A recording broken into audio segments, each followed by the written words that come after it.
మా కళ్ళు చూడండి ఎంత గట్టిగా ఉన్నాయి. సి విటమిన్ జూమ్ చేసి రోజుకి 14 గంటలు నేను ఫోన్ వాడుతాను, అయినా నాకు ఇంకా కళ్ళు ఏం పోలేదే.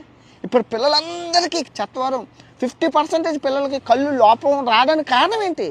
మనం తిన్నాము, వాళ్ళు తినట్లేదు. ఇవేం కాదు, అంత ఎక్స్పెన్సివ్ ఏం కాదు, చాలా చీపు. కానీ టైం లేదు అందరికీ టైం లేదు, కొనుక్కొని తినేంత టైం లేదు. దీంట్లో పప్పు కూర ఉంటుంది, ఆ పప్పు పళ్ళతో కొరికి తినేవాళ్ళం. ఈ రోజుల్లో దమ్ముంటే ఏ పిల్లోడికైనా ఈ పప్పు నవలమనండి, పళ్ళు ఇరిగిపోతాయి. దానికి గల కారణం ఏంటి? కాలుష్యం రూపం. కాలుష్యం. మేము కాలుష్యం కోసం నల్ల నువ్వులు ఉండలు తినేవాళ్ళం. నల్ల నువ్వులు ఉండలు రోజు రూపాయి ఇచ్చేది మా అమ్మ. రూపాయికి పావలాకి ఉసిరికాయ ఒకటి కొనుక్కునేవాళ్ళం.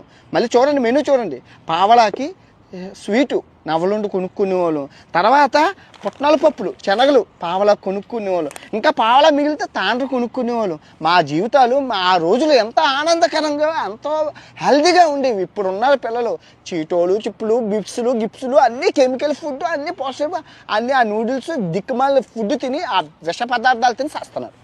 ఉల్లికాళ్ళు ప్రతి ఒక్కరు అసలు పిల్లల్ని చూస్తుంటే ఇలా ఇలా మనం ఏం చెయ్యకలే, ఇలా కొడితే చాలా కింద పడిపోతున్నారు, అంత వీక్గా తయారవుతున్నారు. కారణం ఏంటి?